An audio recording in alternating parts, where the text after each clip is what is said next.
சாத்தான்குளம் தந்தை மகன் கொலை தொடர்பாக காவலர்கள் 9 பேருக்கு தூக்கு தண்டனை வழங்கிய மதுரை மாவட்ட நீதிமன்றத்தின் தீர்ப்பை உறுதிப்படுத்த கோரிய வழக்கில் காவல் ஆய்வாளர் ஸ்ரீதர் உள்ளிட்ட காவல்துறையினர் 9 பேர் மற்றும் சிபிஐக்கு நோட்டீஸ் அனுப்ப மதுரை அமர்வு உத்தரவிட்டுள்ளது. இது தொடர்பான முழுமையான விவரங்களோடு எமது செய்தியாளர் பாண்டியன் இணைகிறார். பாண்டியன், வணக்கம். முழு விவரங்கள் என்ன? நிச்சயமாக பத்மநாபன், சாத்தான்குளம் தந்தை மகன் கொலை வழக்கில் 9 பேருக்கும் தூக்கு தண்டனை வழங்கிய மதுரை மாவட்ட நீதிமன்றத்தின் தீர்ப்பை உறுதிப்படுத்த கோரிய வழக்கு இந்த உயர் நீதிமன்றம் மதுரை அமர்வில் விசாரணைக்கு வந்தது. அதில் காவல் ஆய்வாளர் ஸ்ரீதர் உள்ளிட்ட 9 காவல்துறையினர் மற்றும் சிபிஐக்கு நோட்டீஸ் அனுப்ப உத்தரவு பிறப்பித்துள்ளது.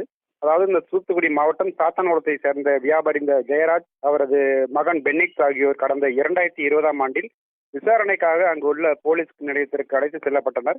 அவர்கள் இந்த இருவரையும் போலீசார் கடுமையாக தாக்கியுள்ளனர். இதில் படுகாயம் அடைந்த இருவரையும் அடுத்தடுத்து இந்த பரிதாபமாக இறந்தனர். கொரோனா ஊரடங்கு உத்தரவு அமலில் இருந்த சமயத்தில் அவர்கள் இருவரும் இறந்த சம்பவம் நாடு முழுவதையும் அதிர்ச்சியை ஏற்படுத்தியது.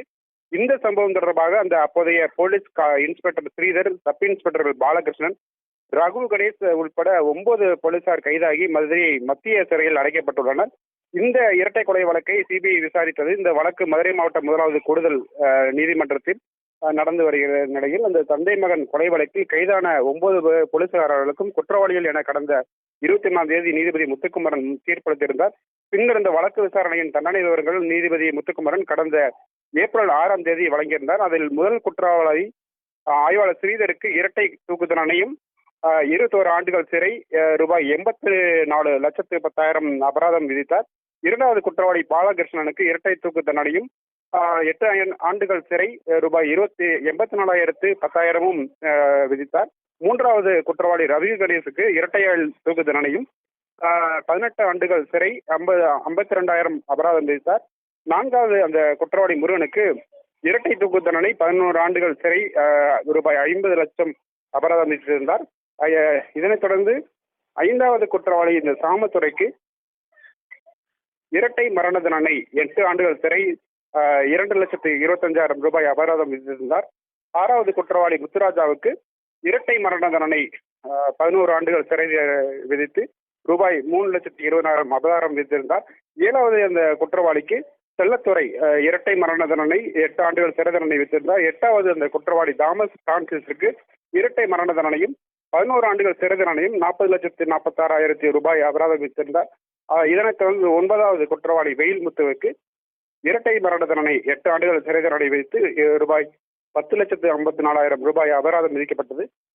மேலும் அந்த பாதிக்கப்பட்ட குடும்பத்துக்கு நஷ்டஈடு வழங்கவும் மதுரை மாவட்ட நீதிமன்றம் உத்தரவிட்டு இருந்தது. இதனைத் தொடர்ந்து இந்த சாத்தான்குளம் தந்தை மகன் கொலை வழக்கில் இந்த மதுரை மாவட்ட நீதிமன்றம் 9 காவலருக்கும் மரண தண்டனை வழங்கி உத்தரவிட்டிருந்தது. இந்த தண்டனையை உறுதி செய்ய கோரி தமிழக அரசு தரப்பில் மதுரை அமர்வில் மனு தாக்கல் செய்யப்பட்டது. இந்த வழக்கு இன்று நீதிபதிகள் ஆனந்த் வெங்கடேஷ், கே ராமகிருஷ்ணன் அமர்வு முன்பாக விசாரணைக்கு வந்தது.